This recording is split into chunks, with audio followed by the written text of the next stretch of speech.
अरे वाह दोस्तों, आ जाओ ना। सब बैठो मेरे पास। आज दिल बहुत खुला हुआ है, चाय पी लो। पहले गर्मा गर्म अदरक वाली, और फोन साइलेंट कर दो, क्योंकि ये कहानी बहुत लंबी है।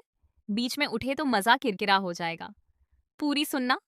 अंत में एक ऐसा ट्विस्ट आएगा कि मुंह खुला रह जाएगा। और हाँ, वीडियो पसंद आए तो लाइक शेयर और सब्सक्राइब जरूर करना, वरना अगली कहानी नहीं सुना पाऊंगी। हेलो हेलो मेरे प्यारे लिसनर्स, मेरा नाम सिमरन है। घर वाले प्यार से सिम मम्मी कहते हैं, मोहल्ले वाले सिमरन जी बोलते हैं। थोड़ी इज्जत और थोड़ी शर्म मिला के उम्र अभी 36 की हो गई हूँ। पर लोग आज भी कहते हैं कि कॉलेज की लड़की लगती हूँ। रात को लाइट बंद करके देखो तो 20 की भी लग सकती हूँ। हंसते हुए रंग गोरा है। कद 5 फुट 6 इंच, थोड़ी भरी हुई हूँ। जहां होना चाहिए वहां खूब है, जहां नहीं होना चाहिए वहां भी थोड़ा थोड़ा आ गया है। लोग कहते हैं मेरी कमर में कुछ जादू है। चलती हूँ तो अपने आप हिलती है। मैं कुछ करती भी नहीं। आंखें बड़ी बड़ी, होंठ गुलाबी, और हंसती हूँ तो गालों पर गड्ढे पड़ जाते हैं। पति बाहर रहते हैं दुबई में। साल में एक बार आते हैं। बेटा अंश है 20 साल का। कोलंबा चौड़ा इंजीनियरिंग कर रहा है। और हाँ, उसका दोस्त है आरव। बस यही वो लड़का है जिसके बारे में आज पूरी कहानी है। सब शुरू हुआ पिछले साल गर्मियों में। अंश ने कहा था, मम्मी आरव का घर में एसी खराब हो गया है, बहुत गर्मी है, 2-3 दिन हमारे यहाँ रह लेगा ना। मैंने कहा, बेटा घर तेरा है, दोस्त तेरा है, रहने दे। आरव आया सामान लेकर। दरवाजा खोला तो मैंने साड़ी पहनी थी, हल्की कॉटन की। गर्मी बहुत थी ना। वो मेरी तरफ देखता रह गया 2 सेकंड ज्यादा। मैंने मुस्कुराई और बोली, अंदर आजा बेटा, गर्मी लग रही है ना। ना वो हड़बड़ा के बोला, हाँ आंटी बहुत गर्मी है। मैंने सोचा शायद बाहर की गर्मी की बात कर रहा है। पता नहीं क्यों मेरे अंदर कुछ गुदगुदी सी हुई। पहला दिन तो नॉर्मल था। दोनों लड़के कमरे में बैठे गेम खेल रहे थे। मैं किचन में थी, दही बड़ा बना रही थी। आरव अचानक किचन में आया पानी पीने। मैंने फ्रिज खोला, झुक के दही निकाला। साड़ी का पल्लू थोड़ा सा सरका, पीठ दिख गई। मैंने महसूस किया वो पीछे खड़ा है और देख रहा है। मैंने सीधे होते हुए पल्लू ठीक किया और मुस्कुरा के बोली, क्या हुआ बेटा, कुछ चाहिए। वो लाल हो गया। नहीं आंटी, बस पानी। मैंने गिलास दिया। उंगली से उंगली छू गया उसका। मैंने कुछ नहीं कहा, पर दिल में हल्की सी हंसी आई कि लड़के आजकल कितने शर्माते हैं। रात को खाना खाया, तीनों साथ बैठे। अंश तो मोबाइल में घुसा था। आरव मेरी तरफ बार बार देख रहा था। मैंने लहजे से पूछा, क्या बात है आरव, खाने में नमक कम है क्या। वो बोला, नहीं आंटी, बहुत स्वादिष्ट है, आप बहुत अच्छा बनाती हैं। मैंने हंस के कहा, बस यही तारीफ चाहिए थी मुझे। अंश ने मजाक में कहा, मम्मी को तारीफ बहुत पसंद है, और मत करो वरना घमंड चढ़ जाएगा। तीनों हंसे। रात को सोने से पहले आरव ने कहा, गुड नाइट आंटी। मैंने भी कहा, गुड नाइट बेटा, मीठे सपने देखना। वो रुक के बोला, आपके साथ सपने हमेशा मीठे ही आते हैं आंटी। मैं चौकी पर मुस्कुरा के कमरे में चली गई। दिल धक धक कर रहा था। क्या कहा इसने। अगले दिन सुबह मैं योगा कर रही थी लिविंग रूम में। टाइट कुर्ती और लेगिंग्स पहनी थी। आरव जल्दी उठ गया था। वो सोफे पर बैठ के मुझे देख रहा था। मैं शीर्षासन कर रही थी, मतलब सर के बल। लेगिंग्स थोड़ी ऊपर चढ़ गई थी। मैंने देखा वो घूर रहा है। मैं अचानक सीधी हुई और बोली, आरव, ये तुम भी योगा करो ना, बहुत फायदा है। वो बोला, आंटी आप सिखाएं तो मैं सीख लूं।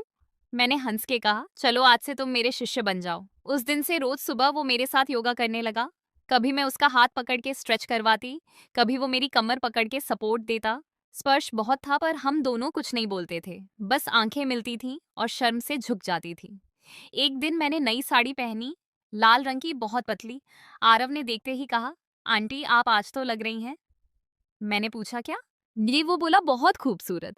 मैंने शर्माते हुए कहा, बस कर पगले, मम्मी हूं तेरी। वो बोला, दोस्त की मम्मी भी तो कोई होती है आंटी। उस दिन से वो मुझे कभी कभी सिम्मी भी बोलने लगा, जब अंश आसपास ना हो। मुझे बुरा नहीं लगता था, बल्कि अच्छा लगता था। धीरे धीरे बातें बढ़ने लगी। रात को अंश सो जाता तो हम दोनों किचन में चाय पीते। वो मेरे कंधे पर हाथ रख के कहता, आंटी आप अकेले बहुत रहती हैं, बोर नहीं होता। मैं कहती, अब तुम जो आए हो, बोर होने का टाइम ही नहीं मिलता। वो मेरे गाल को छू के कहता, आप बहुत सॉफ्ट है। मैं हंस देती। एक रात वो बहुत करीब आ गया। मैंने पूछा, क्या कर रहा है? वो बोला, बस आपकी खुशबू सूंघ रहा हूँ। मैंने उसका हाथ पकड़ा और बोली, आरव हम गलत रास्ते पर हैं। वो बोला, बस थोड़ा सा तो चल ले आंटी, कोई देख नहीं रहा। मैंने उसका हाथ हटाया और धीरे से दिल कह रहा था रुक जा, दिमाग कह रहा था भाग। फिर एक शाम कुछ ऐसा हुआ कि सब बदल गया। अंश का फोन आया, कॉलेज में इमरजेंसी है, 2 दिन के लिए हॉस्टल जाना पड़ेगा। मैं उदास हो गई। आरव ने कहा, आंटी मैं तो हूं ना आपके साथ। उस रात हम दोनों अकेले थे घर में। खाना खाकर हम सोफे पर बैठे फिल्म देख रहे थे, पुरानी वाली दिल वाले दुल्हनिया ले जाएंगे। वो सीन आया जहां शाहरुख काजोल को गले लगाता है। आरव ने धीरे से मेरा हाथ पकड़ लिया। मैंने नहीं छुड़ाया। फिर उसने मेरा कंधा खींचा और मैं उसके कंधे पर सर रख दिया। उसकी धड़कन तेज थी। उसने मेरे बालों में उंगलियां फिरानी शुरू कर दी। मैंने आंखें बंद कर ली। फिर उसने मेरे कान में फुसफुसाया, सिम्मी मैं तुमसे। मैंने उसका मुंह बंद कर दिया। बोली, बस आरव अब बहुत हो गया। वो उठा और कमरे में चला गया। मैं रोने लगी। सारी रात सो नहीं पाई। सुबह वो उदास बैठा था। मैंने चाय दी और बोली, आरव कल जो हुआ वो गलत था। हम दोनों शादीशुदा रिश्ते में हैं, मतलब मैं शादीशुदा हूं। तुम जल्दी करोगे? ये सब नहीं चलेगा। वो रोने लगा। बोला, आंटी मैं सच में आपसे प्यार करने लगा हूं। मैंने कहा, प्यार नहीं बेटा, ये अट्रैक्शन है, उम्र का फर्क है, रिश्ते का फर्क। फिर मैंने उसे सब कुछ बताया कि मैंने जानबूझकर उसे पास आने दिया था क्योंकि मुझे भी अच्छा लग रहा था कि मैं अकेली थी। तारीफ सुनना अच्छा लगता था, पर अब डर लग रहा था कि कहीं अंश को पता चल गया तो क्या होगा। वो बोला, आंटी मैं कभी अंश को नहीं बताऊंगा। मैंने कहा, नहीं बेटा, अब से हम सिर्फ आंटी बेटे जैसे रहेंगे। उसके बाद सब नॉर्मल हो गया। वह मेरे सामने हाथ तक नहीं लगाता था, पर आंखों से बातें होती थीं। एक दिन मैं बीमार पड़ गई, बुखार बहुत तेज। अंश बाहर था। आरव ने पूरी रात मेरे सर पर पानी की पट्टी रखी, दवाई पिलाई, खाना बनाया। सुबह मैं ठीक हुई तो उसने कहा, आंटी मैं आपके लिए कुछ भी कर सकता हूँ। मैंने उसका माथा चूमा और बोली, नित तू मेरा दूसरा बेटा है। फिर एक दिन बहुत बड़ा झटका लगा। आरव के पापा का एक्सीडेंट हो गया। वो तुरंत घर चला गया। मैं बहुत रोई। 2 महीने बाद वह वापस आया, पर अब बहुत बदल चुका था। चुप चुप रहता था। एक शाम उसने मुझे बुलाया छत पर। बोला, आंटी एक आखिरी बात कहनी है। मैं डर गई।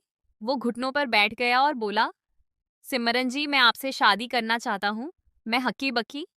फिर उसने सब बताया कि उसकी मंगेतर है गांव में, पर वो मुझे चाहता है कि वह नौकली प्यार नहीं करता, सच में जीवन भर साथ निभाना चाहता है। मैंने कहा, पागल हो गया है, मैं तेरी माँ जितनी उम्र की हूँ। वो बोला, माँ नहीं जीवन साथी बन सकती हो, मैं अंश को भी समझा लूंगा। मैंने बहुत सोचा, रात भर सो नहीं पाई। सुबह मैंने उसे बुलाया और कहा, आरव तू मेरे लिए बहुत खास है, पर शादी नहीं हो सकती। मैं तेरे मम्मी पापा, अंश, समाज सब खत्म हो जाए।